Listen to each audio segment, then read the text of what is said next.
রাষ্ট্রে ইসলাম মানে হাত কেটে নিবে, রাষ্ট্রে ইসলাম মানে রজম করবে, রাষ্ট্রে ইসলাম মানে সবাইকে ঘরবন্দি করে পর্দা করতে বাধ্য করবে, রাষ্ট্রে ইসলাম মানে মেয়েদেরকে কাউকে পড়তে দিবে না। কিন্তু কেউ এটা বলে না যে রাষ্ট্রে ইসলাম মানে প্রত্যেক নাগরিকের ন্যায় বিচার এবং ন্যায়পরায়ণতা। এটা তো বলে না ভাই। ন্যায়পরায়ণতা, ন্যায় বিচার প্রতিষ্ঠা হলে কি হবে? যে হাদিস দিয়ে শুরু করেছিলাম ওই হাদিসের পরের অংশ বলা আছে।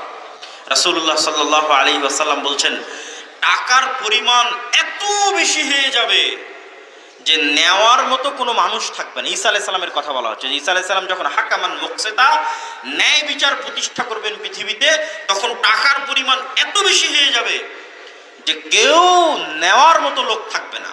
তাহলে টাকা বেশি হওয়ার সাথে ন্যায় বিচারের সম্পর্ক কি?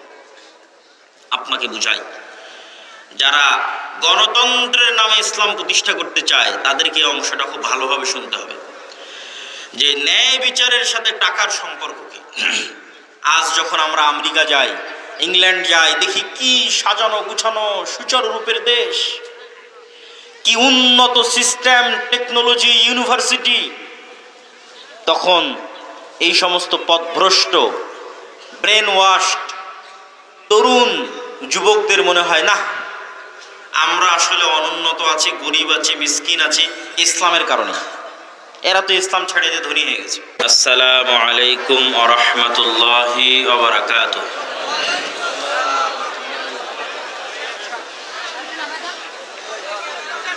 আপনারা কি ক্লান্ত?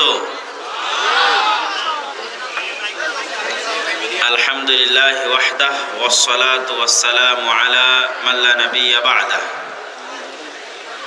প্রশংসা আল্লাহ সুবহানাহু ওয়া তাআলার জন্য, শান্তি অবতীর্ণ হোক মুহাম্মদ সাল্লাল্লাহু আলাইহি ওয়াসাল্লামের প্রতি। আজকে অত্র অনুষ্ঠানে আমার সংক্ষিপ্ত বক্তব্যের বিষয়বস্তু ইসলামের সামগ্রিক বিজয় কিভাবে সম্ভব। ইসলামের সামগ্রিক বিজয় বলতে আমি বুঝিয়েছি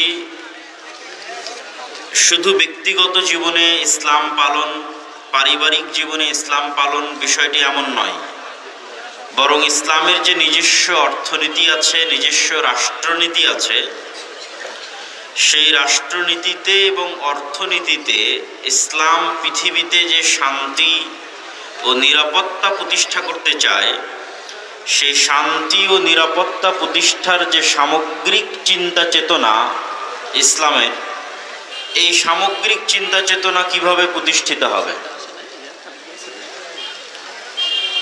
বিশেষ করে 5ই আগস্টে ছাত্র জনতার যে আন্দোলন ছিল, সে আন্দোলন পরবর্তী সময়ে মানুষের জন্য এই আলোচনা বোঝা সহজ। গত দীর্ঘ 16 বছরে এই আলোচনা করা এবং না করা ছিল সমান, কেননা সেটি বোঝা বা বাস্তবে প্রয়োগ করা বা কোনো সুযোগ আছে এরকম কল্পনা মানুষের ছিল না। যেহেতু মানুষ এখন কথা বলার সুযোগ পাচ্ছে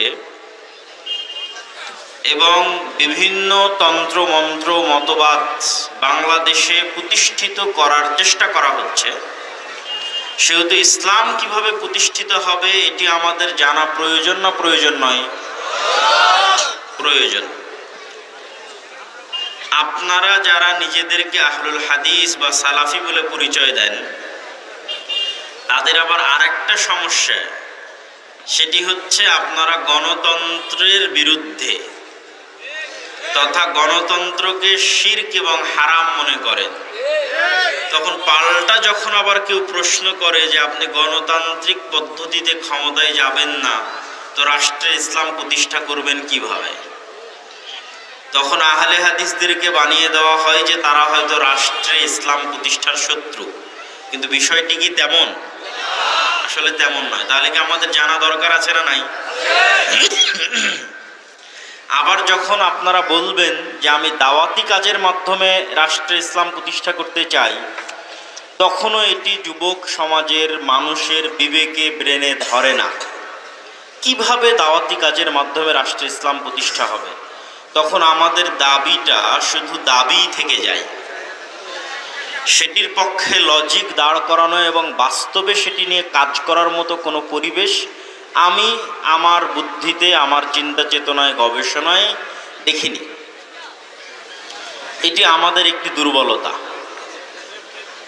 তো এই দুর্বলতা কাটিয়ে উঠে কিভাবে আপনি রাষ্ট্রে ইসলাম প্রতিষ্ঠা করবেন সালাফে সালেহিনের মানহাজ অনুযায়ী, তা আমাদের জানার দরকার আছে। তার পূর্বে আলোচনা করি সংক্ষিপ্ত, এই বিষয়ে আলোচনা করতে গিয়ে সংক্ষিপ্ত আলোচনা, রাষ্ট্রে ইসলাম বলতে কি বোঝায়। তাত্ত্বিক আলোচনা না করে একদম সহজ ভাষায় আপনাদেরকে বুঝতে হবে রাষ্ট্রে ইসলাম বলতে কি বোঝায়। ঈসা আলাইহিস সালাতু ওয়াস সালামের বর্ণনা দিতে গিয়ে রাসূলুল্লাহ সাল্লাল্লাহু আলাইহি ওয়াসাল্লাম বলেছেন যে ঈসা আলাইহিস সালাতু ওয়াস সালাম যখন পৃথিবীতে নেমে আসবে তখন তিনি ইয়াকসিরুস সালিব, খ্রিস্টানদের যে ক্রোশ আছে সেটাকে ভেঙে দিবেন, ওয়ায়াকতুলুল খিনজির, এবং শুকুরকে চিরতরে হারাম করবেন, শুকুরকে হত্যা করবেন, নির্মূল করে দিবেন পৃথিবী থেকে। তারপরে কি বলছেন, তিনি হবেন হাকামান মুকসিতা, ন্যায়পরায়ণ শাসক। ঈসা আলাইহিস সালাতু ওয়াস সালামের ক্ষেত্রে আল্লাহর নবী বলছেন তিনি হবেন ন্যায়পরায়ণ শাসক, ন্যায় বিচারকারী শাসক। তাহলে ইসলামে শাসক বলতে আল্লাহর নবী বললেন না যে সালাত প্রতিষ্ঠাকারী শাসক, বাধ্যতামূলক মানুষকে পর্দা করাবেন এমন শাসক, বাধ্যতামূলক মানুষকে হজ করাবেন, ওমরা করাবেন এমন শাসক, বাধ্যতামূলক মানুষকে দাড়ি রাখাবেন এমন শাসক। এগুলো প্রত্যেকটাই ইসলামের বড় বড় বিধান। কিন্তু রাষ্ট্রে যখন ইসলামের কথা আসবে তখন এক নম্বরে আসবে ন্যায়পরায়ণ, ন্যায় বিচার। রাষ্ট্রে ইসলাম বলতে গেলে এক নম্বরে ন্যায়পরায়ণ, ন্যায় বিচার।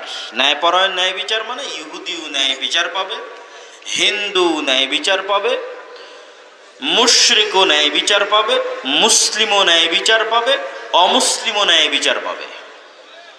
ন্যায় প্রতিষ্ঠা করতে পারা ইসলামী রাষ্ট্রের মূল মানদণ্ড এবং ভিত্তি। আর এখান থেকেই আপনি বুঝে নেবেন যে আমাদের দ্বারা কেন রাষ্ট্রে ইসলাম প্রতিষ্ঠা সম্ভব নয়, কেন বাংলাদেশের মুসলমানদের দিয়ে রাষ্ট্রে ইসলাম প্রতিষ্ঠা সম্ভব নয়। তার এই একটা কারণই যথেষ্ট।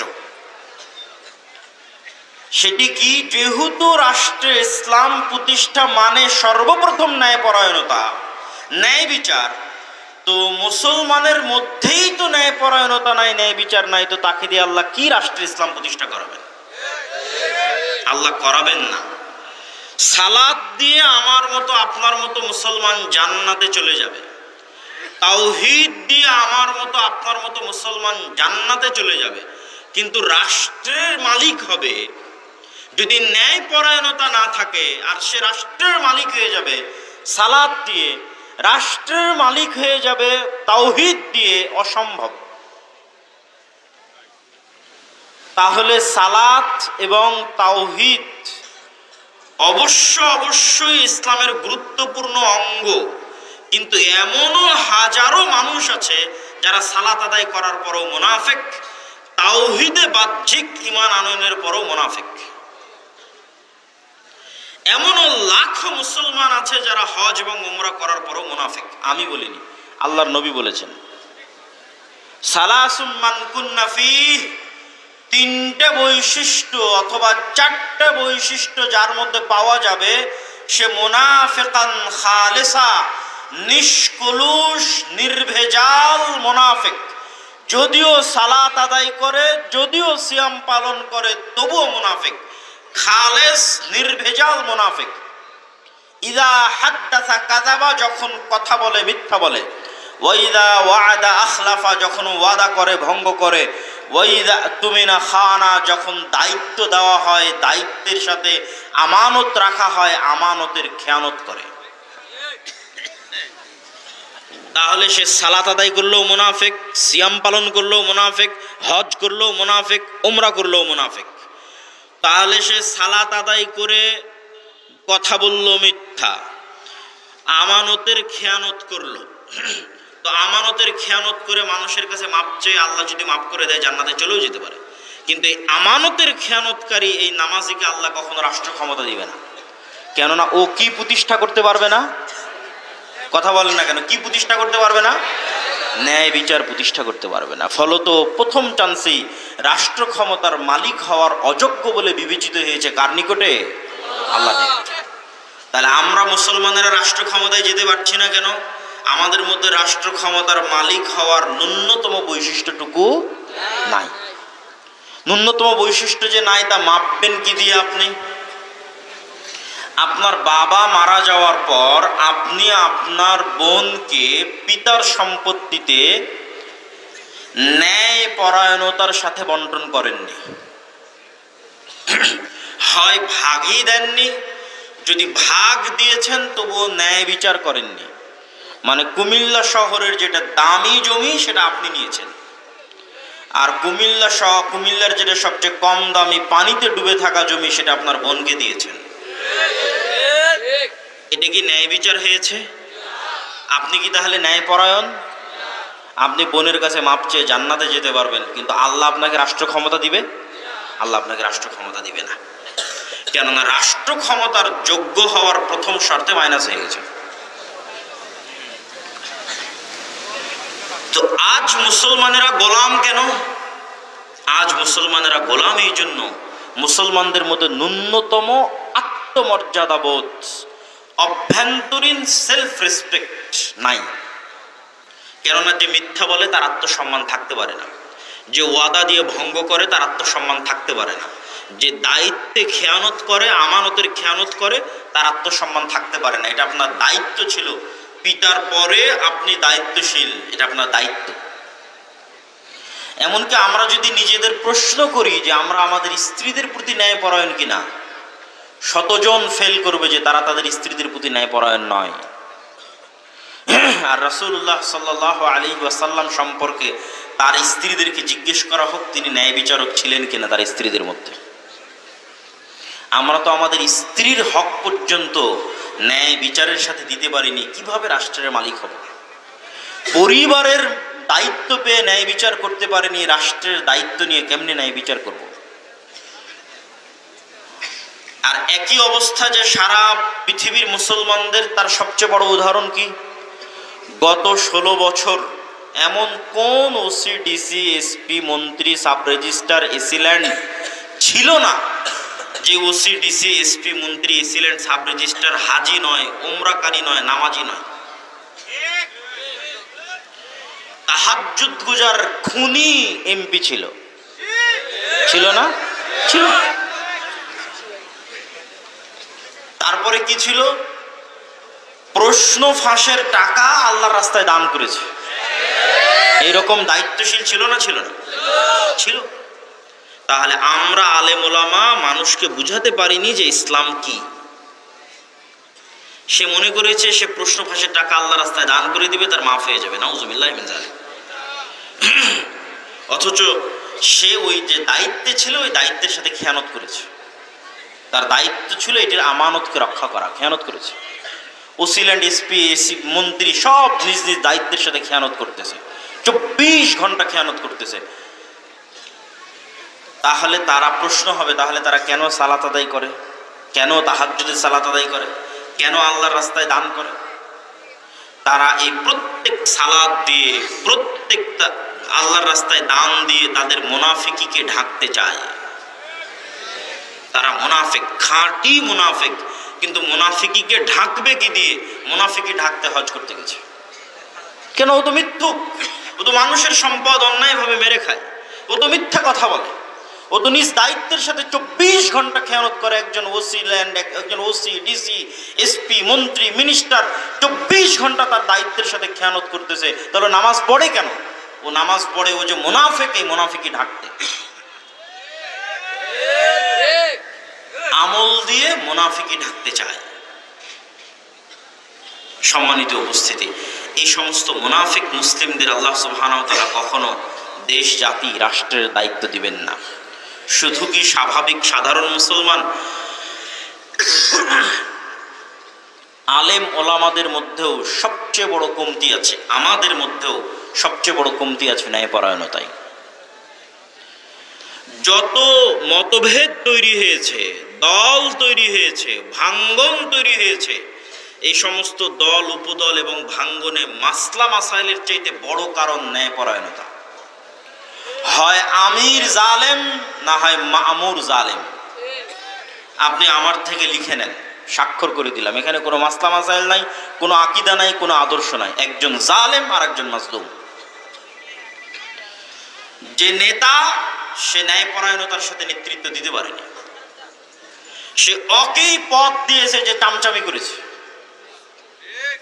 ইসলামী দলের নেতা তাকে পদ দিয়েছে যে কর্মী চামচামি করেছে, আর যে ন্যায় নিষ্ঠার সাথে কাজ করেছে তাকে বের করে দিয়েছে। তাকে কিভাবে বাইসাইড করা লাগবে তার সকল বুদ্ধি উপায় জানা আছে। এভাবেই চলতেছে ইসলামী দল, এভাবেই চলতেছে ইসলামী মাদ্রাসা, এভাবেই চলতেছে ইসলামী মসজিদ। সব জায়গায় বাহ্যিকভাবে ইসলাম উপস্থিত আছে, কিন্তু অভ্যন্তরীণভাবে সব জায়গায় মুনাফিকি ছড়িয়ে আছে। তাহলে তাদেরকে আল্লাহ দায়িত্ব দিবে?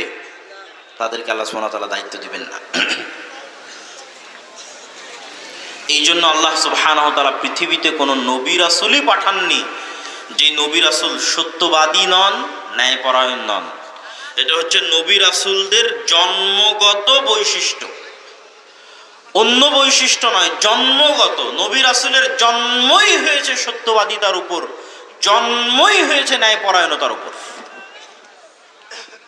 তারপরে আস্তে আস্তে আল্লাহ তাদের উপর বিধিবিধান দিয়েছেন, সেগুলো তারা পালন করেছেন, কিন্তু জন্ম হয়েছে ন্যায়পরায়ণতার উপর, সত্যবাদিতার উপর। শুধু তৎকালীন বিশ্বের মুসলমানেরা নয়, সাহাবীরা নয়, মুশরিকদেরকেও যদি আপনি দেখেন তাহলে তাদের এথিক্যাল তথা অভ্যন্তরীণ আত্মমর্যাদা ছিল অনেক উপরে। আবু সুফিয়ান রাদিয়াল্লাহু তাআলা আনহু যখন আল্লাহর নবীর শত্রু, সকল যুদ্ধে তার মুখোমুখি, তখনও তিনি বাদশাহ হেরাক্লিয়াসের দরবারে কাফের অবস্থায় আল্লাহর নবীর নামে একটা মিথ্যা কথা বলেননি। তিনি কাফের, মুশরিক, কিন্তু অভ্যন্তরীণভাবে তার আত্মমর্যাদা আছে। এই আত্মমর্যাদার কারণে লাইভ নাই, রেকর্ড নাই, কিচ্ছু নাই, কেউ রেকর্ড করে রাখবে না আবু সুফিয়ানের কথা, কেউ আবু সুফিয়ানের কথা লাইভ প্রচার করবে না। তারপর আবু সুফিয়ান মিথ্যা বলেনি। কার বিষয়ে মিথ্যা বলেনি? তার চিরন্তন শত্রুর বিষয়ে মিথ্যা বলেনি। এটা ছিল আবু সুফিয়ানের ন্যায়পরায়ণতা। এই জন্য তৎকালীন মক্কার মুশরিকরা যখন মুসলমান হয়ে গেছে, খালিদ বিন ওয়ালিদ যখন মুসলমান হয়ে গেছে, আমর ইবনুল আস যখন মুসলমান হয়ে গেছে, ওমর ইবনুল খাত্তাব যখন মুসলমান হয়ে গেছে, আবু সুফিয়ান যখন মুসলমান হয়ে গেছে, তো এরা তো এমনি বীর পুরুষ, এরা তো এমনি সত্যবাদী ন্যায়পরায়ণ, তার উপরে আবার তাওহীদের বিশ্বাস, ইসলামের বিশ্বাস। তো পৃথিবীতে এদেরকে থামাতে পারে এরকম কোনো শক্তি আছে? এরকম কোনো শক্তি নাই। মুহাম্মদ সাল্লাল্লাহু আলাইহি ওয়াসাল্লাম সালাত আদায় করেছে, ওমর ইবনুল খাত্তাব সালাত আদায় করেছে, আবু বকর রাদিয়াল্লাহু তাআলা সালাত আদায় করেছে, যখন তারা অভ্যন্তরীণভাবে শতভাগ ফ্রেশ। অভ্যন্তরীণভাবে ওমর ইবনুল খাত্তাব যখন শতভাগ ন্যায়পরায়ণ, শতভাগ আত্মমর্যাদা সম্পন্ন, শতভাগ ন্যায় বিচারক, তখন ওমর সালাত আদায় করছে, তখন ওমর সিয়াম পালন করছে, তখন ওমর হজ করছে, তখন ওমর উমরা করছে। এই সালাতের যে পাওয়ার, এইরকম সত্যবাদী ন্যায়পরায়ণ শাসক ওমরের সালাতের যে পাওয়ার, এটা আপনি কল্পনা করতে পারবেন না। এই জন্য হাজার হাজার কিলোমিটার দূর থেকে ওমরের হাইওয়াতে মানুষ ভয় পাবে। কিন্তু আমি আপনি তো সালাতে দাঁড়াচ্ছি শতভাগ কলুষিত হৃদয় নিয়ে। কেন কলুষিত হৃদয়? 24 ঘন্টা মিথ্যার মধ্যে, 24 ঘন্টা মানুষের সাথে অন্যায়ের মধ্যে, 24 ঘন্টা গীবতের মধ্যে, 24 ঘন্টা অপবাদের মধ্যে, 24 ঘন্টা নিজ নিজ দায়িত্বের খেয়ানতের মধ্যে। এই সালাতের কি দাম, এই সিয়ামের কি দাম, এই উমরায় হজের কি দাম? এই উমরা, এই সিয়াম, এই হজ আপনাকে গোলামি থেকে মুক্তি দিবে না। প্রশ্ন আসতে পারে যে কেন বাংলাদেশের, পাক ভারতের মুসলমানদের এই অবস্থা? আমি আমার বক্তব্যে বলেছি যে 190 বছর ব্রিটিশদের অধীনে গোলামি থাকার কারণে কলোনিয়াল যে সিস্টেম, ঔপনিবেশিক যে সিস্টেম, এই ঔপনিবেশিক সিস্টেমের গোলামির কারণে আমাদের রক্তের মধ্যে মিথ্যা ঢুকে গেছে। কই পাঠানেরা তো মিথ্যা বলা জানে না। আফগানিস্তানের বর্তমান শাসক আল ইমারা আল ইসলামিয়া, তাদের আপনারা আকীদার ভুল ধরতে পারবেন, তাদের মাসলা মাসাইলের ভুল ধরতে পারবেন, কিন্তু ওরা ক্ষমতায় গেছে কি দিয়ে জানেন? ন্যায় পরায়ণতা দিয়ে ক্ষমতায় গেছে। মানে গোটা আফগানিস্তানের মানুষ বিশ্বাস করে যে কেউ যদি ন্যায় বিচার করতে পারে তাহলে এরা ন্যায় বিচার করতে পারবে, কেউ যদি টাকা না মারে তাহলে এরা তারা যারা টাকা মারবে না, কেউ যদি দুর্নীতি না করে তাহলে এরা তারা যারা দুর্নীতি করবে না। তো তারা কোনোদিন ব্রিটিশ বলেন, আমেরিকা বলেন, রাশিয়া বলেন কারো গোলামি করেনি। তো যখন কারো গোলামি করেনি তখন মিথ্যা বলা শিখেনি, যখন কারো গোলামি করেনি তখন মিথ্যা বলা শিখেনি। আত্মমর্যাদা ঠিক থেকেছে। ন্যায়পরায়ণতা দিয়ে শাসক হওয়া যায়, ন্যায়পরায়ণতা দিয়ে শাসক হতে হবে। সম্মানিত উপস্থিতি, রাসূলুল্লাহ সাল্লাল্লাহু আলাইহি ওয়াসাল্লাম বলেন, সাবআতুন ইউদিল্লুহুমুল্লাহ ইয়াওমা লা দিল্লা ইল্লা দিল্লুহ।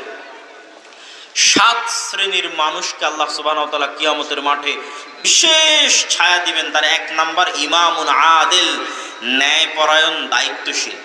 ইবনুল কাইয়িম রাহিমাহুল্লাহ লিখছেন এই হাদিসের ব্যাখ্যায় যে একজন মানুষ সারা রাত ইবাদত করলো, আরেকজন মানুষ সারা দিন সিয়াম পালন করলো, এই মানুষ আর আরেকজন মানুষ, দুইজন মানুষের মধ্যে ন্যায়ের সাথে মীমাংসা করে দিল, এর নেকি বেশি।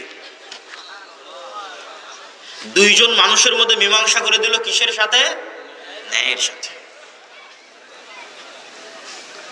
তো ন্যায় পরায়ণ দায়িত্বশীল আল্লাহর সুবহানাহু ওয়া তাআলার বিশেষ ছায়া 1 নম্বরে, আল্লাহর নবীর হাদিসে 1 নম্বরে ন্যায় পরায়ণ দায়িত্বশীল।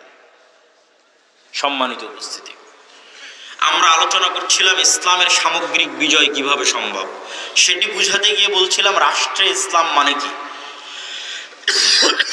আজকের পাশ্চাত্য বিশ্ব আমাদের শিখায় রাষ্ট্রে ইসলাম মানে হাত কেটে নিবে, রাষ্ট্রে ইসলাম মানে রজম করবে, রাষ্ট্রে ইসলাম মানে সবাইকে ঘরবন্দি করে পর্দা করতে বাধ্য করবে, রাষ্ট্রে ইসলাম মানে মেয়েদেরকে কাউকে পড়তে দিবে না। কিন্তু কেউ এটা বলে না যে রাষ্ট্রে ইসলাম মানে প্রত্যেক নাগরিকের ন্যায় বিচার এবং ন্যায় পরায়ণতা। এটা তো বলে না ভাই। ন্যায় পরায়ণতা, ন্যায় বিচার প্রতিষ্ঠা হলে কি হবে? যে হাদিস দিয়ে শুরু করেছিলাম ওই হাদিসের পরের অংশ বলা আছে।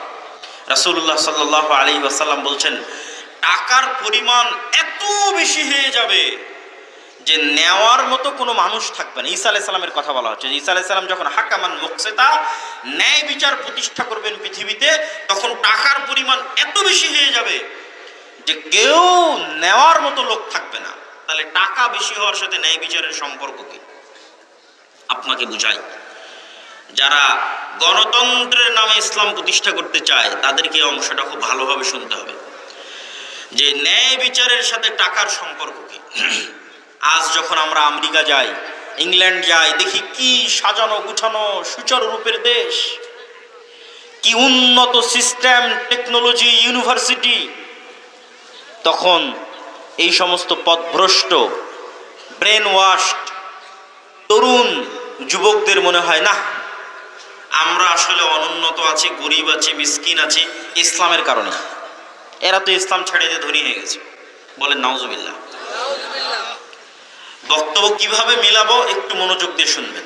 যখন প্রথম একজন মুসলিম যুবক আমেরিকায় যাবে, ইংল্যান্ডে যাবে, বলবে এরা তো অনেক উন্নত, এখানে তো কোনো মিথ্যা নাই, এখানে তো কোনো সবকিছু সুন্দর সিস্টেমে চলছে, আমাদের দেশের এই কথাও ঠিক। কিন্তু কারণ কি বের করলো? কারণ বের করলো আসলে আমরা বেশি ইসলাম নিয়ে কড়াকড়ি করতে চাই, বেশি ইসলাম মানতে চাই, এই জন্য আসলে আমাদের দেশে এভাবে হবে না, আমাদেরকে মডারেট হতে হবে। আমরা যদি এখন আমেরিকা এবং ইউরোপের মতো মডারেট হই তাহলে আমরা উন্নত হব। আমি আপনাকে বলি, অঙ্কের হিসাব শুরু থেকে শুরু করে আমেরিকা এবং ইউরোপে কোটি কোটি টাকা, আর আমার বাংলাদেশে মানুষ খাবার পাচ্ছে না কেন? ভাই 190 বছর যাবৎ এখান থেকে চুরি করে নিয়ে গেছে, এই জন্য। বুঝেননি মনে হয়? শুধু এখান থেকে নয়, সারা পৃথিবী থেকে চুরি করে নিয়ে গেছে। আল্লাহ নবী কি বললেন? ন্যায় বিচার প্রতিষ্ঠা হলে টাকার অভাব হবে না। তো আমি গরিব কেন? পৃথিবীতে অন্যায় হচ্ছে এই জন্য আমি গরিব। আমার টাকা আর একজন মেরে নিয়েছে এই জন্য গরিব। ব্রিটিশরা যখন পাক ভারতে প্রবেশ করে তখন সারা পৃথিবীর জিডিপির 30% ছিল, সারা পৃথিবীর জিডিপির 30% ছিল বাদশাহ আলমগীরের ভারত। আর ব্রিটিশরা যখন 1947-এ ভারত ত্যাগ করে তখন সারা পৃথিবীর জিডিপির 3% ছিল ভারত। তাহলে যে 27%-এর অধঃপতন, এই 27%-এর অধঃপতন এখান থেকে চুরি হয়ে গেছে। ওই অন্যায়ের কারণে আমি আপনি গরিব। আমার আপনার কাছে ইসলাম আছে এই জন্য গরিব, এটা মিথ্যা কথা। আমরা মাজলুম এই কারণে গরিব। সুদ, জুলম। এই যে গত 16 বছর কত হাজার কোটি টাকা যেন পাচার হয়েছে, সম্ভবত 80,000 কোটি টাকা পাচার হয়েছে। এই 80,000 কোটি টাকা কি আমার আপনার নয়? আমার আপনার। তাহলে ওই 80,000 কোটি টাকা পাচার হওয়ার কারণে তো আমি আপনি গরিব। এরকম প্রত্যেক সেক্টরে যে ন্যূন থেকে ন্যূনতম দুর্নীতি হচ্ছে, ওই প্রত্যেকটা দুর্নীতির কারণে আমি আপনি গরিব হচ্ছি। যেখানে ঘুষের লেনদেন হচ্ছে 500 টাকা, ওই 500 টাকার কারণে সারা বাংলাদেশের মানুষ 500 টাকার গরিব হচ্ছে। যেখানে সুদের লেনদেন হচ্ছে কোটি টাকা, ওই কোটি টাকার কারণে সারা বাংলাদেশের মানুষ ওই কোটি টাকার গরিব হচ্ছে। যখন এই লেনদেনটা হবে শতভাগ ন্যায় বিচারের সাথে, সারা পৃথিবীতে সারা দেশে শতভাগ ইনসাফের সাথে, তখন কেউ গরিব থাকবে? থাকবে না। তাহলে গরিব থাকার কারণ আর আমেরিকা আর ইউরোপের উন্নত হওয়ার কারণ ইসলাম না জুলম? জুলম, অন্যায়, অবিচার। সম্মানিত উপস্থিতি, তাহলে তারা আজ উন্নত, তাই তাদের দেখে তাদের কপি করে মডারেট পদ্ধতিতে গণতন্ত্রের মাধ্যমে ইসলাম প্রতিষ্ঠা করতে হবে। এটা কি ঠিক? আপনাকে বলি, আপনি আরো পড়েন, আরো পড়েন, আরো পড়েন, পড়ার পর গিয়ে লাস্ট সারমর্ম দেখবেন, রাষ্ট্রে যেন ইসলাম প্রতিষ্ঠা হতে না পারে এই জন্যই গণতন্ত্র। আমি মনে বুঝাতে পারলাম না। আমি যদি বুঝাতে না পারি এটা আমার ব্যর্থতা। রাষ্ট্রে যেন ইসলাম পরিপূর্ণভাবে শতভাগ ইসলাম রাষ্ট্রে প্রতিষ্ঠা হতে না পারে এই জন্য গণতন্ত্র। রাষ্ট্রে ইসলাম প্রতিষ্ঠা করার জন্য গণতন্ত্র এটা না। আর আমরা রাষ্ট্রে ইসলাম চাই না এই জন্য গণতন্ত্র অস্বীকার করছি এটাও নয়। আমরা গণতন্ত্র অস্বীকার করছি কেন? রাষ্ট্রে যেন শতভাগ পূর্ণাঙ্গ ইসলাম প্রতিষ্ঠা না হয় তার জন্য তৈরি করা হয়েছে কাকে?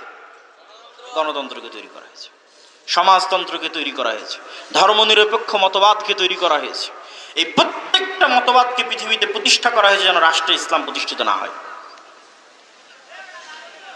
আর এই প্রত্যেকটা মতবাদের মধ্যে দিয়ে যখন আপনি রাষ্ট্রে ইসলাম প্রতিষ্ঠা করতে যাবেন, গত 100 বছরে হয়নি, এই বক্তব্য যদি থাকে তো আগামী 500 বছর পর্যন্ত পরবর্তী প্রজন্ম দেখবে গণতন্ত্র দিয়ে, সমাজতন্ত্র দিয়ে, ধর্মনিরপেক্ষ মতবাদ দিয়ে শতভাগ ইসলাম, পূর্ণাঙ্গ ইসলাম রাষ্ট্রে প্রতিষ্ঠা করা অসম্ভব, সম্ভব নয়, কখনোই হবে না, কোনো দিন হবে না, কোনো কালে হবে না। হলে কি হবে? অপূর্ণাঙ্গ ইসলাম প্রতিষ্ঠা হবে, কম্প্রোমাইজড ইসলাম প্রতিষ্ঠা হবে। যে ইসলাম আমি এবং আপনি কম্প্রোমাইজ করেছি, চলো এটা ছাড় দিলাম, চলো এটা ছাড় দিলাম, ঠিক আছে চলো শহীদ মিনারে ফুল দিয়ে আসি, সেই ইসলাম প্রতিষ্ঠা হবে। ঠিক আছে চলো জাতীয় স্মৃতিসৌধে ফুল দিয়ে আসি, সেই ইসলাম প্রতিষ্ঠা হবে। সেই ইসলাম বিকৃত ইসলাম। আপনি গণতন্ত্র দিয়ে, সমাজতন্ত্র দিয়ে, ধর্মনিরপেক্ষ মতবাদ দিয়ে পূর্ণাঙ্গ ইসলাম রাষ্ট্রে প্রতিষ্ঠা করতে পারবেন না। তাহলে প্রতিষ্ঠা হবে কি দিয়ে?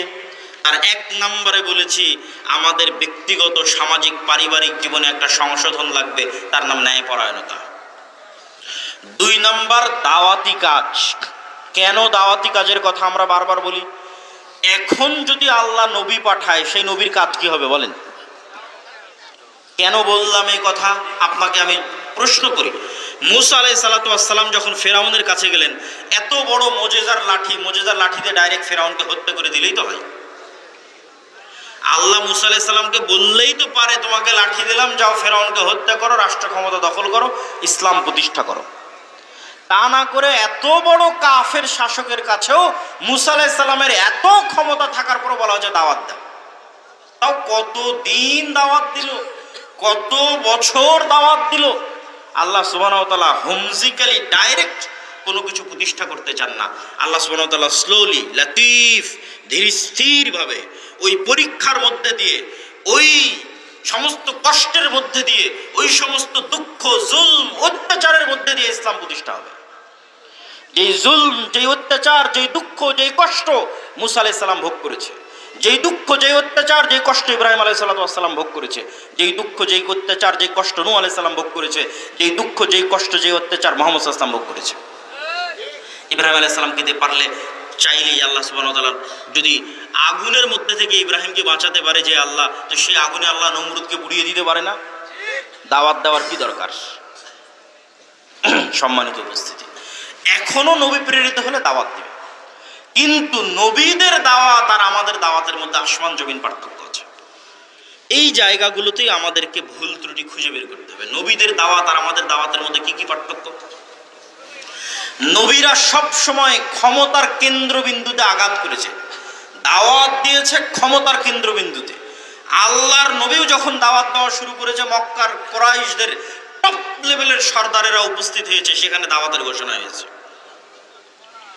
মুসা আলাইহিস সালাম একদম ডাইরেক্ট, আল্লাহ বলেছে ডাইরেক্ট ফেরাউনের কাছে, কোথাও নয়, এদিক ওদিক থামার দরকার নেই, সোজা ফেরাউনের কাছে। ইব্রাহিম আলাইহিস সালাম সোজা রাষ্ট্র ক্ষমতার কেন্দ্রবিন্দুতে। আর আমরা আলেম ওলামা রাষ্ট্রের কাছে গেছি নিজের স্বার্থ হাসিল করতে, দাওয়াত দিতে নয়। গত 16 বছর কি হানাফি কি আহলে হাদিস সকল আলেম ওলামা, এমপি, মন্ত্রী, মিনিস্টার, ওসিডিসি, এসপির কাছে গেছে নিজের স্বার্থ হাসিল করতে। ভাই আমার এই কাজটা করা লাগবে, একটু করে দিন। ভাই আমার এত বড় সংগঠন আছে, এত বড় দল আছে, আমার এটা করার দরকার, একটু করে দিন। রাষ্ট্রের কেন্দ্রবিন্দুতে নির্ভেজাল ইসলাম নিয়ে, নিষ্কলুষ ইসলাম নিয়ে, নিঃস্বার্থ ইসলাম নিয়ে আঘাত করবে, এরকম মায়ের সন্তানের জন্মই হয়নি। নিঃস্বার্থভাবে আঘাত করবে রাষ্ট্রের কেন্দ্রবিন্দু, কোনো স্বার্থ নাই, আমার এই কাজটা করে দিতে হবে, ভাই এটা একটু দেখে নিলেন, ডাইরেক্ট আপনি যেটা করছেন সেটা ভুল করছেন, অন্যায় করছেন, ফিরে আসতে হবে। আপনি মুসলিম, আপনাকে সংশোধন হতে হবে। এরকম নিঃস্বার্থ দাওয়াত কেউ নিয়ে যায়নি। নবীরা নিঃস্বার্থ দাওয়াত নিয়ে যেতেন, রাষ্ট্রের কেন্দ্রবিন্দুতে নিয়ে যেতেন। এই জন্য নবীদের সাথে লড়াই শুরু হয়ে যেত, আমাদের সাথে লড়াই শুরু হয় না। এইরকম নবীদের দাওয়াতের সাথে আমাদের দাওয়াতের এরকম অসংখ্য পার্থক্য আছে, যেই পার্থক্যগুলোর কারণে আমরা সঠিকভাবে দাওয়াতি কাজ করতে পারছি না।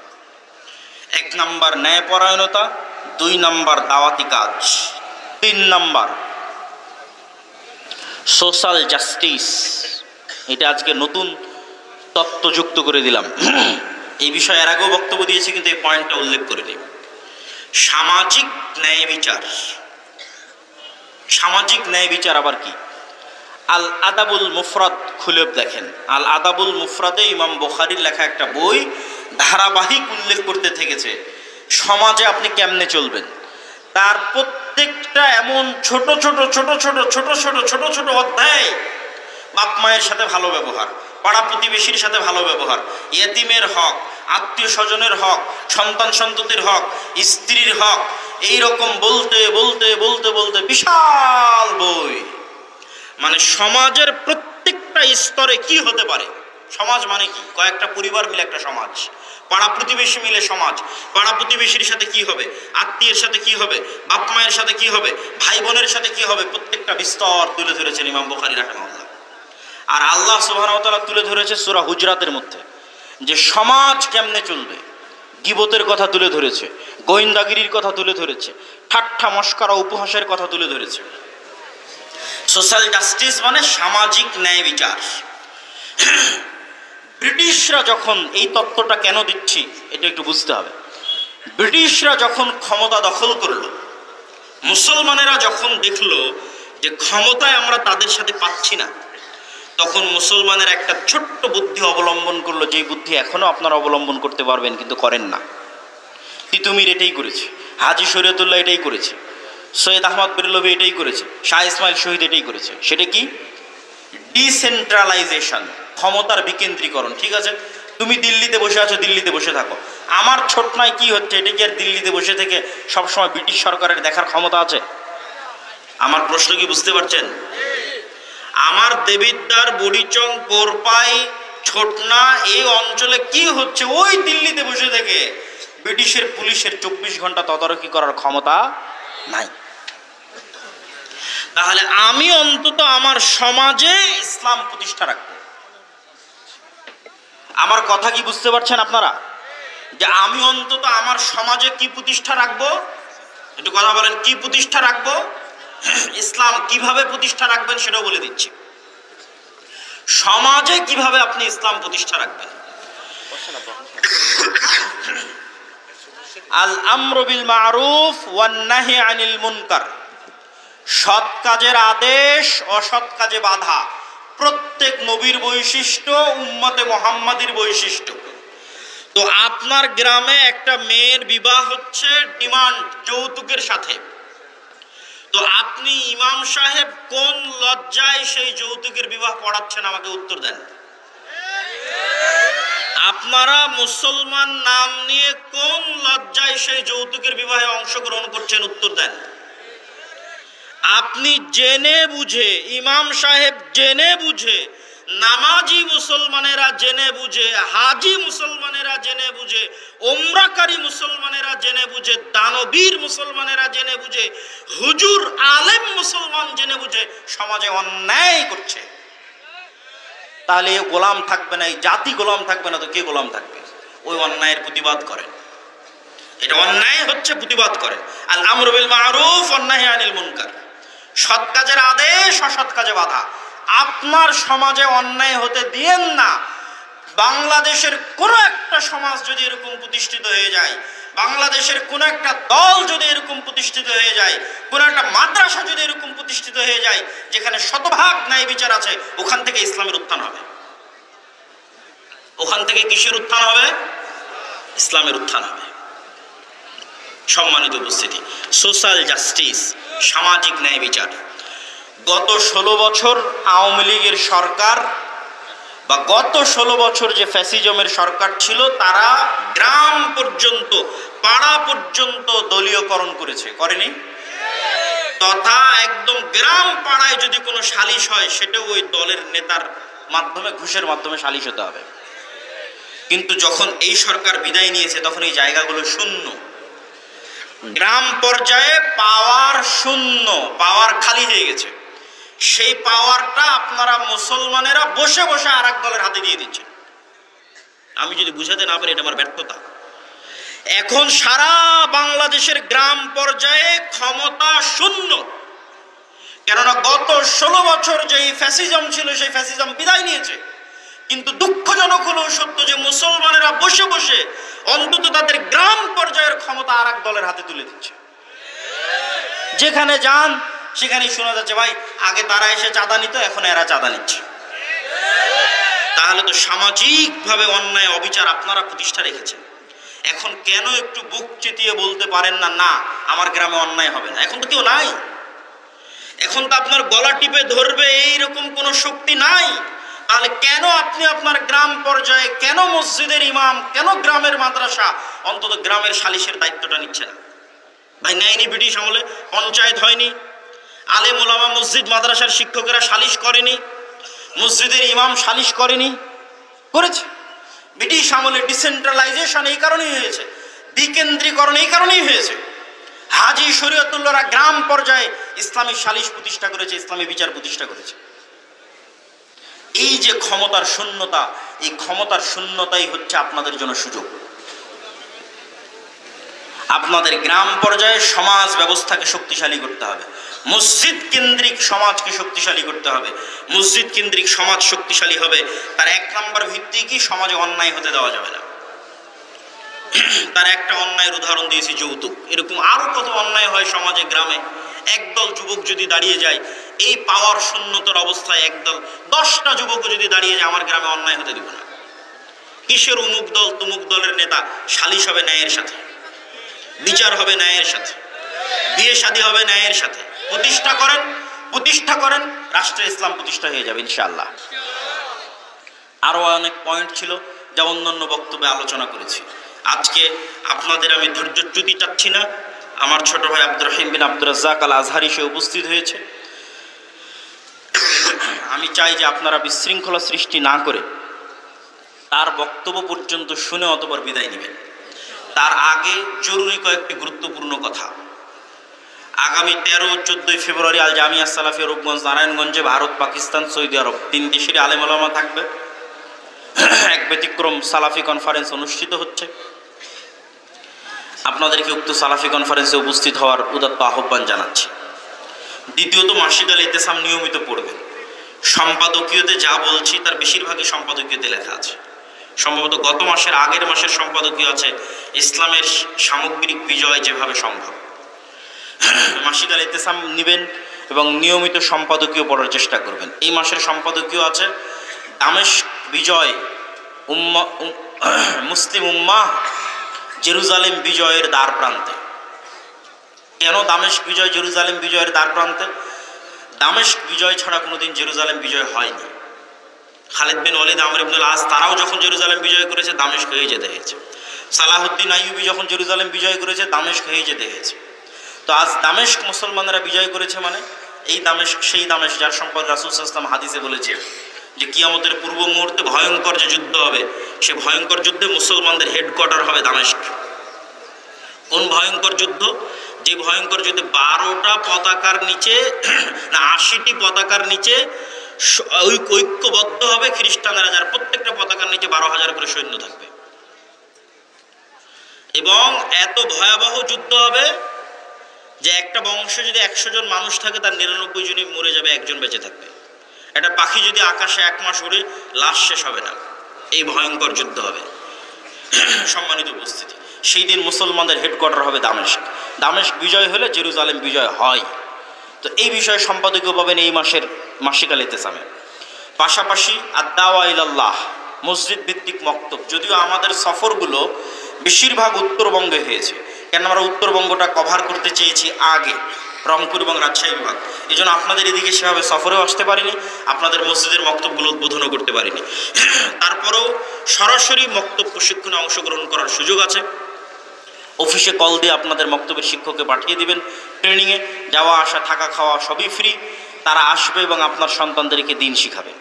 আমাদের আরেকটি নতুন বিষয় যুক্ত হয়েছে, আল জামিয়া সালাফিয়ার অধিভুক্ত হওয়ার সুযোগ। আপনারা জানেন যে জামিয়া সালাফিয়া তার নিজস্ব একক প্রচেষ্টায় আল্লাহ সুবহানাহু ওয়া তাআলার দয়ায় মদিনা ইসলামী বিশ্ববিদ্যালয়ের সাথে মুআদালা করতে সক্ষম হয়েছে। বাংলাদেশের কোনো কিছুর সাথে কোনো রূপ লিয়াজু মেনটেন করা ছাড়াই আলহামদুলিল্লাহ এই সম্মানটুকু আমরা আল্লাহর কাছে চেয়েছিলাম যে কারো কাছে যেন মাথা নত করতে না হয়।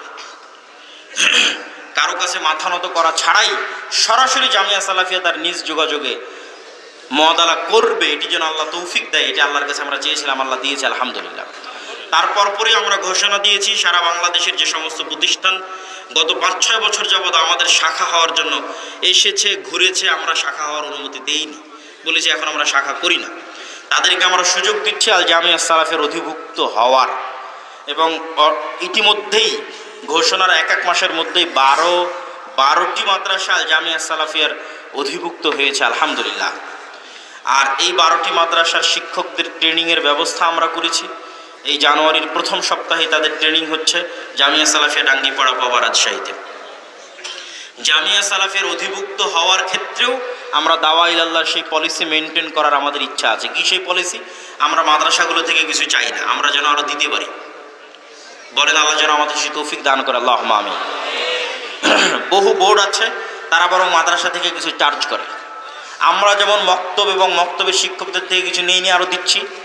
আমাদের ইচ্ছা বাংলাদেশে যত মাদ্রাসা আছে পবিত্র কোরআন ও সহিহ হাদিসের আলোকে চলছে, এই সমস্ত মাদ্রাসাগুলো থেকে কিছু নেওয়া তো দূরের কথা, আমরা যেন কিছু সহযোগিতা করতে পারি, জ্ঞান দিয়ে সহযোগিতা করতে পারি, ট্রেনিং দিয়ে সহযোগিতা করতে পারি, বই পুস্তক দিয়ে সহযোগিতা করতে পারি, সম্ভব হলে যেন অর্থনৈতিক সহযোগিতাও করতে পারি।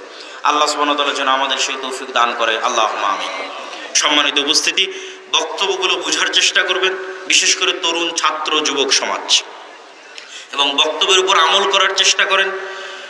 কিভাবে ইসলাম রাষ্ট্রে প্রতিষ্ঠা হবে তার আরও বিস্তর আলোচনা আমার আছে। আর একদিন সময় হলে আরও বিস্তর আলোচনা করবো ইনশাল্লাহ। আজকে যে কয়েকটি পয়েন্টে আলোচনা করেছি এগুলোই যদি আপনারা বাস্তবায়ন করার চেষ্টা করেন, আশা করি এতে আল্লাহ সুবহানাহু ওয়া তাআলা সফলতা দিবে। আল্লাহুম্মা আমিন। ওয়া আখিরু দাওয়ানা আনিল হামদুলিল্লাহি রাব্বিল আলামিন। আসসালামু আলাইকুম ওয়া রাহমাতুল্লাহি ওয়া বারাকাতুহু।